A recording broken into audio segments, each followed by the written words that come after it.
배드민턴을 기다리며 세 번째, 생활체육 배드민턴 대회 재개를 고민해야 할 때, 국가대표 선수들이 대한민국 배드민턴의 심장이고 엘리트 선수들이 배드민턴의 뼈대라면 생활체육은 실질적으로 살아 움직이게 하는 혈관이라 할 수 있다. 이는 곧 생활체육이 활성화해야 배드민턴이 비로소 본 궤도에 돌아온다는 얘기다. 코로나19로 공공체육관이 폐쇄되면서 생활체육이 전면 중단되자 관련 산업 역시 일제히 멈춰버렸다. 간간히 선수들 대회가 개최되고 있지만 관련 산업은 여전히 바닥까지 떨어져 회복세를 면치 못하고 있다. 생활체육이 여전히 멈춰있기 때문이다. 생활체육이 멈추면서 관련 종사자들이 궁여지책으로 개인체육관을 만들기 시작했고 전국적으로 200여 개가 넘는 체육관이 몇 개월 만에 들어섰다. 그리고 여전히 개인체육관 오픈은 진행형이다. 하지만 3,500여 개에 달하는 클럽의 99%가 멈춰버린 상황에 200여 개의 개인체육관 오픈은 밀폐된 공간에 바늘 구멍으로 들어오는 산소처럼 극소수 동호인의 숨통을 터줄 뿐이다. 완전히 배드민턴이 돌아오려면 생활체육 배드민턴 대회가 돌아와야 한다. 그래야 동호인들이 안심하고 클럽에서 운동할 수 있고 관련 종사자들이 일터로 돌아갈 수 있을 것이다. 하지만 대한배드민턴협회는 일찌감치 올해 생활체육 배드민턴 대회를 전면 취소했다.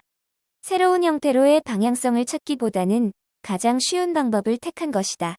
과연 코로나19 상황에서 생활체육 배드민턴 대회를 어떻게 치를 것인지에 대한 고민 없이 이런 고민은 개인 체육관에서 먼저 하고 있다.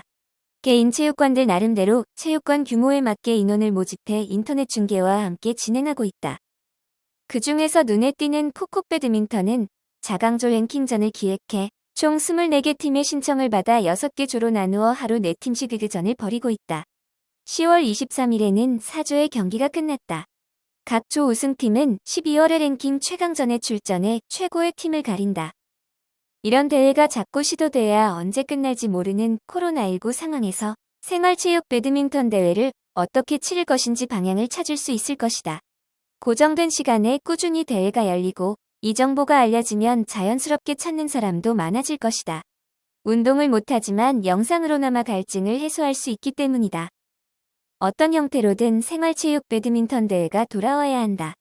이게 대한배드민턴협회가 살 길이다. 1년에 수십억씩 후원하는 업체에서는 우리나라 국가대표 선수들의 활약상도 있겠지만 결국은 용품을 구매하는 생활체육 동호인을 보고 후원하기 때문이다.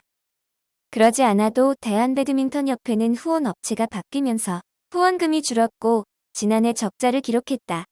올해도 코로나19 때문에 요넥스 코리아에서 후원금 조정을 요구해 계약 기간을 무료 연장하는 것으로 마무리했지만 따져보면 역시 후원금이 줄어든 셈이다. 생활체육이 이대로 더 위축된 상황이 지속한다면 다음 후원 계약 때는 후원금이 더 줄어들 수밖에 없을 것이다. 대한배드민턴협회는 지금처럼 강 건너 불구경하듯 구경만 할 것이 아니라 어떤 방식으로든 생활체육 배드민턴 대회를 개최해 생활체육 배드민턴 활성화 방안을 모색해야 할 것이다. 출처 배드민턴 뉴스